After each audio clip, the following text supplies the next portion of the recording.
जय जय राधा रमण हरि बोल। जय जय राधा रमण हरि बोल। जय जय राधा रमण हरि बोल। जय जय राधा रमण हरि बोल। हरि बोल हरि बोल हरि हरि हरि बोल। श्री भगवान कहते हैं, यदि तुम भक्ति योग के विधि विधानों का भी अभ्यास नहीं कर सकते तो मेरे लिए कर्म करने का प्रयत्न करो, क्योंकि मेरे लिए कर्म करने से तुम पूर्ण अवस्था सिद्धि को प्राप्त होगे।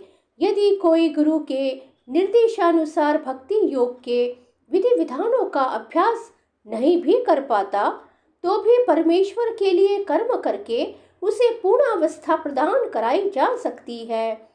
मनुष्य में कृष्ण भावनामृत के प्रचार हेतु सहानुभूति होनी चाहिए।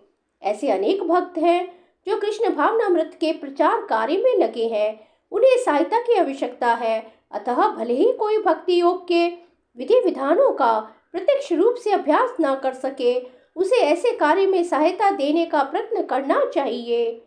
प्रत्येक प्रकार के प्रयास में भूमि, पूंजी, संगठन तथा श्रम की आवश्यकता होती है। जिस प्रकार किसी भी व्यापार में रहने के लिए स्थान, उपयोग के लिए कुछ पूंजी, कुछ श्रम तथा विस्तार करने के लिए कुछ संगठन चाहिए, उसी प्रकार कृष्ण सेवा के लिए भी इनकी आवश्यकता होती है।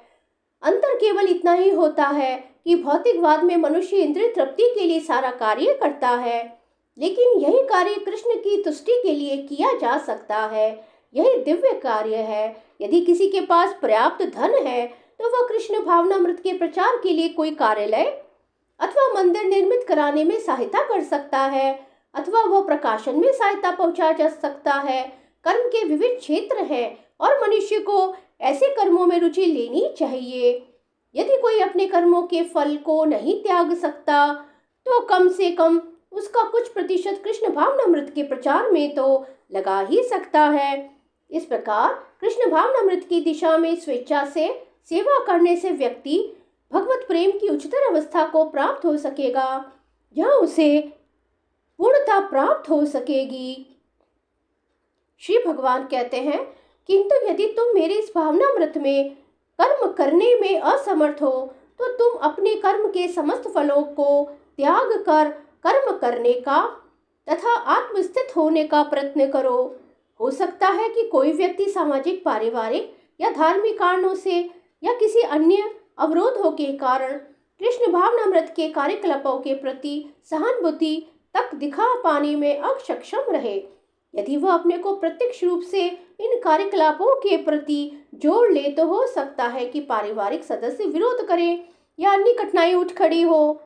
जिस व्यक्ति के साथ ऐसी समस्या लगी हो उसे यह सलाह दी जाती है कि वह अपने कार्यकलापों के संचित फल को किसी शुभ कार्य में लगा दे। ऐसी विधियां वैदिक नियमों में वर्णित है। ऐसे अनेक यज्ञों, पुण्य कार्यों अथवा विशेष कार्यों के वर्णन हुए हैं जिनमें अपने पिछले कार्यों के फलों को प्रयुक्त किया जा सकता है। इससे मनुष्य धीरे धीरे ज्ञान के स्तर तक उठ पाता है और उठ सकता है। इसी तरह मनुष्य को चाहिए कि अपने कार्यकलापों के फल के परित्याग के अभ्यास से अपने मन को स्वच्छ बनाए और उस विमल मन स्थिति में वह कृष्ण भावनामृत को समझने में समर्थ होता है। कृष्ण भावनामृत किसी अन्य अनुभव पर आश्रित नहीं होता, क्योंकि कृष्ण भावनामृत स्वयं मन को विमल बनाने वाला है। किंतु यदि कृष्ण भावनामृत को स्वीकार करने में किसी प्रकार का अवरोध हो तो मनुष्य को चाहिए कि वह अपने कर्म फल का परित्याग करने का प्रयत्न करे। ऐसी दशा में समाज सेवा, समुदाय सेवा, राष्ट्रीय सेवा, देश के लिए उत्सर्ग आदि कार्य स्वीकार किए जा सकते हैं, जिससे एक दिन मनुष्य भगवान की शुद्ध भक्ति को प्राप्त हो सकेगा। श्री कृष्ण शरणम मम, श्री कृष्ण शरणम मम, श्री